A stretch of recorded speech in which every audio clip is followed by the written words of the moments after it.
Everyone, welcome to my YouTube channel. तो आज के इस वीडियो में ना हम बाइनरी सर्च ट्री के बारे में पढ़ेंगे कि हमने देखो बाइनरी ट्री तो हमने समझा था कि बाइनरी ट्री आखिर होता क्या है।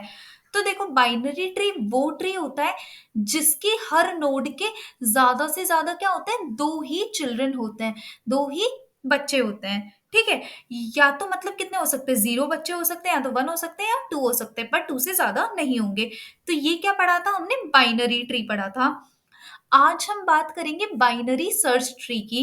बाइनरी सर्च ट्री की, तो यार अगर मैं बाइनरी सर्च ट्री मतलब बीएसटी की यहाँ पे बात करूं, तो बीएसटी भी हमारा क्या होता है, बाइनरी ट्री ही होता है। बस थोड़ा सा इसमें चेंज होता है, इसमें थोड़ा सा चेंज होता है। अब क्या होता है वो हम समझते हैं।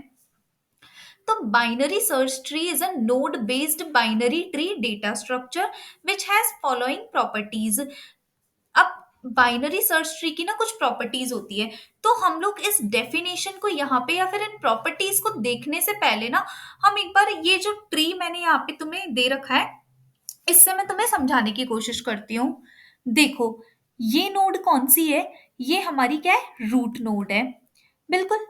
अब यहाँ पे अगर देखो मैं यहाँ पे लेफ्ट में जाती हूँ, तो ये जो 3 है ये हमारा इस रूट नोड से छोटा है। बिल्कुल।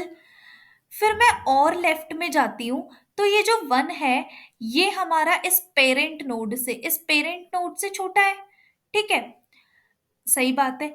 तो यार एक ऑब्जर्वेशन देखना, मैं सभी के लेफ्ट में जाके दिखाती हूँ। जैसे मैंने इस 6 के लेफ्ट में गई तो ये भी अपने पेरेंट से छोटा है। इस 14 के लेफ्ट में गई तो ये भी अपने पेरेंट से छोटा है।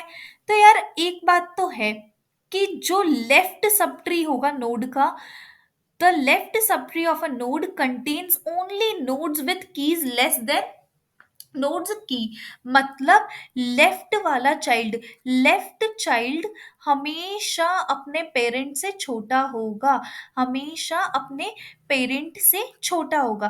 तो ये क्या हुई, ये हमारी पहली प्रॉपर्टी हुई बाइनरी सर्च ट्री की। हमने ये ऑब्जर्व किया है यहाँ पे, ठीक है ना। अगर मैं राइट वाले की बात करूं, तो देखो ये हमारा क्या है, रूट है। इसके हम राइट में गए, देखो ये अपने पेरेंट से बड़ा है। इसके हम राइट में गए, ये भी उसके पेरेंट से बड़ा है ना। अगर हम इस 3 के राइट में, मतलब ये पेरेंट है, इसके राइट में गए, 6 आया, ये अपने पेरेंट से बड़ा है। 6 के राइट में गए, ये अपने पेरेंट से बड़ा है। तो यार देखो एक बात नहीं पता चल रही कि जो राइट वाला चाइल्ड होगा, जो राइट वाला चाइल्ड होगा वो हमेशा अपने पेरेंट से क्या होगा, बड़ा होगा, हमेशा अपने पेरेंट से बड़ा होगा। तो यार अब ध्यान से देखो, ये अगर जो ट्री है जो मैंने यहाँ पे तुम्हें दिखा रखा है, तो इस ट्री में अगर मैं ये पूरे के पूरे ट्री को, इस पूरे के पूरे ट्री को अलग कर दूं, ठीक है, तो इसमें क्या क्या वैल्यूज आ रही है, इसमें हमारा 3 आ रहा है, 1 आ रहा है, 6 आ रहा है, 4 और 7 आ रहा है। बिल्कुल। ये हमारा क्या है, ये हमारा, ये जो इतना ट्री है 8 के लेफ्ट वाला जो भी ट्री है ये हमारा लेफ्ट सब ट्री है। बिल्कुल लेफ्ट सब ट्री है ना। तो लेफ्ट सब ट्री में जितनी भी नोड की वैल्यूज हैं, जितनी भी नोड की वैल्यूज है, वो अपने पेरेंट से तो छोटी है ना। इनका पेरेंट क्या है, 8 है, इससे तो छोटी है। और अगर मैं ये वाले पार्ट को अलग कर दूं, देखो अगर मैं इस वाले हिस्से को अलग कर दूं, तो ये क्या है, ये हमारा क्या है, राइट सब ट्री है। ये हमारा क्या है, राइट सब ट्री है। अब तुम बोलोगे यार सब ट्री क्या होता है। सब ट्री, सब ट्री एक ट्री ही होता है जो किसी ट्री का पार्ट होता है। जैसे कि यहाँ पे मान लो ये 3 है, ठीक है, फिर ये 1 है, ये यहाँ पे क्या है, 2 है, ठीक है, ये यहाँ पे 0 है, ये यहाँ पे क्या है, ये हमारा यहाँ पे 4 है, ठीक है, राइट में लगा हुआ है, ये 4 है। तो यहाँ पे अगर देखो, इस 3 वाली नोड को हटा दो, ठीक है, केवल इतने को बोलो तुम, तो ये भी तो अकेले अपने आप में एक ट्री ही बना रहा है ना। ठीक है, तो ये ट्री, ये जो अपने आप में ट्री बन रहा है वो इस पूरे के पूरे ट्री का पार्ट है। तो ये इस पूरे के ट्री का क्या हो गया, सब ट्री हो गया। ठीक है, ये सब ट्री होता है। ठीक है, तो यहाँ पे दो ही बातें कि left sub tree of a node contains only nodes with keys lesser than nodes की, मतलब लेफ्ट वाले सब ट्री में या फिर लेफ्ट पार्ट में हमेशा क्या डेटा आएगा, पेरेंट से छोटा डेटा आएगा, और राइट वाले पार्ट में हमेशा बड़ी वैल्यू ही आएगी। And the left and right sub tree must also be binary search tree. मतलब जो लेफ्ट सब ट्री होंगे हमारे, और जो राइट सब ट्री होंगे, फिर वापस से वो इस प्रॉपर्टी को सेटिस्फाई करने चाहिए। तो यार देखो, एक सेट ऑफ डेटा लेते हैं और उससे हम बाइनरी ट्री मैं तुम्हें बना के बताती हूँ। जैसे कि मैंने ले लिया 1 2 3 4 और 5 ले लिया। ठीक बात है। अब मेरे को इनका बाइनरी सर्च ट्री में बनाना है। तो देखो, मान लो मेरी रूट नोड क्या है, 3 है। ठीक है, जस्ट एग्जाम्पल के लिए बता रही हूँ मैं।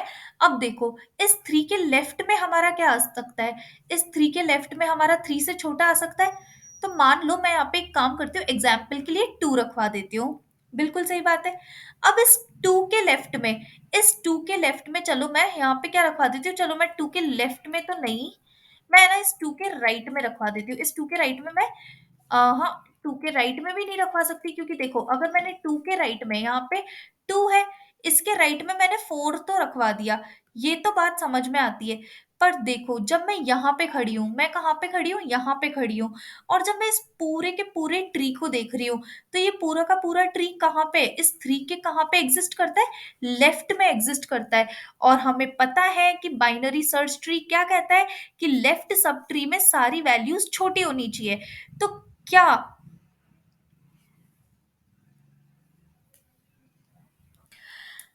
तो क्या इस लेफ्ट सब ट्री में हमारी 3 से सारी छोटी वैल्यूज है?